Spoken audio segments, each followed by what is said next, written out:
আপোনালোকক মাল্টিপ্লিকেশনৰ আন এটা নিয়ম শিকাবলৈ ওলাইছো যেতিয়া আমি দুটা অংকৰ সংখ্যা মাল্টিপ্লাই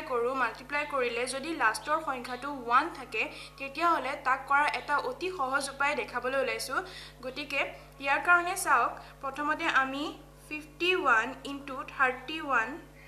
পূৰণ কৰিম এতিয়া ইয়াত চাওক ইয়াত লাষ্টৰ অংক 1 আৰু ইয়াতো লাষ্টৰ অংক 1 হয় আৰু ইয়াত প্ৰথমতে আছে 5 আৰু ইয়াত আছে 3 অৰ্থাৎ এককৰ ঘৰৰ সংখ্যা সদায় 1 হ'ব লাগিব এই নিয়মটোৰ কাৰণে গতিকে ইয়াত আমি কৰিবলৈ হলে প্ৰথমতে আমি তিনিটা স্পেস লৈ লম আৰু প্ৰথম স্পেসত আমি এই প্ৰথম দুইটা অংক যি দুটা লৈছো অৰ্থাৎ দশকৰ ঘৰৰ অংক দুইটা পূৰণ কৰিম আৰু তেতিয়া হ'ব 5 * 3 মাজৰ ঘৰত দশকৰ ঘৰৰ অংক দুইটা যোগ কৰিম অৰ্থাৎ 5 + 3 আৰু লাষ্টৰ ঘৰত যেহেতু ইয়াত এককৰ ঘৰত 1 আছে গতিকে লাষ্টৰ ইয়াটো 1 হ'ব অৰ্থাৎ তেতিয়া আমাৰ উত্তৰ হ'ব 15 অৰ্থাৎ 5 * 3 মানে 15 5 + 3 মানে 8 আৰু ইয়াত 1 অৰ্থাৎ আমাৰ উত্তৰ হ'ব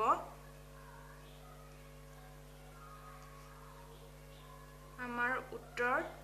হ'ব 1581 এইটো এতিয়া আমি বেলেগ এটা উদাহৰণ মই আপোনালোকক দেখাবলৈ ওলাইছো সেই উদাহৰণটো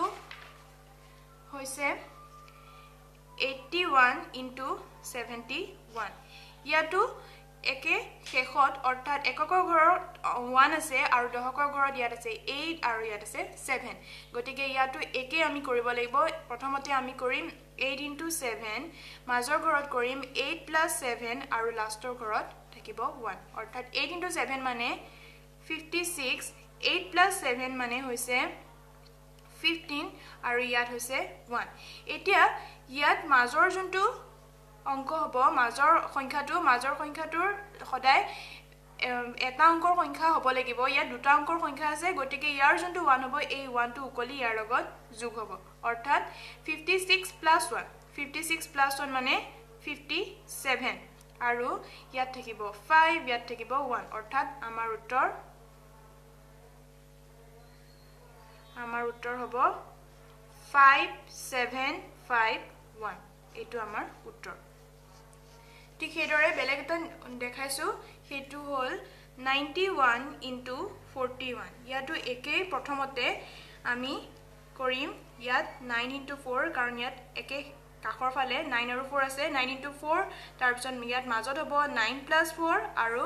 লাষ্টত হ'ব 1 তেতিয়া 9 * 4 মানে 36 9 + 4 মানে 13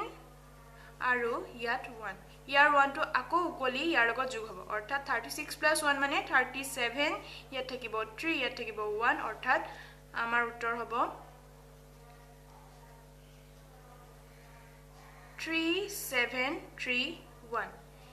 এতিয়া আকৌ এটা উদাহৰণ দেখাও 81 *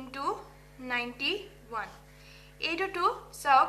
এককৰ ঘৰত 1 আছে আৰু দশকৰ ঘৰত এটাত 8 আছে এটাত 9 আছে গতিকে ইয়াতো একেই তিনটা স্পেসৰ প্ৰথমটোত হ'ব 8 * 9 মাজৰটোত হ'ব 8 + 9 আৰু লাষ্টত হ'ব 1 অৰ্থাৎ 8 * 9 মানে 72 8 + 9 মানে 17 আৰু ইয়াত হ'ব 1 এই 1 টো উকলি ইয়াৰ লগত যোগ হ'ব অৰ্থাৎ 72 + 1 মানে 73 7 ইয়াত ৰৈ যাব আৰু ইয়াত হ'ব 1 অৰ্থাৎ আমাৰ উত্তৰ 7371 এদৰে আপোনালোকে অতি সহজতে কৰিব পাৰিব আপোনালোকে ইমানবোৰ কৰিব নালাগে আপোনালোকে ডাইৰেক্ট আপোনালোকে লিখিব পাৰিব 8 * 9 টো ডাইৰেক্ট এখিনতে 72 লিখি দিব পাৰিব এখিনতে 72 লিখি দিব পাৰিব 8 + 9 15 হয় এনেকৈ লিখি দিব আৰু ইয়াত 1 হ'ব এই 1 টো পিছত ইয়াত যোগ কৰি ডাইৰেক্ট আপোনালোকে 7351 আপোনালোকে লিখিব পাৰিব এটো আপোনালোকৰ উত্তৰ হ'ব তেতিয়া ঠিক আছে এনেদৰে আপোনালোকে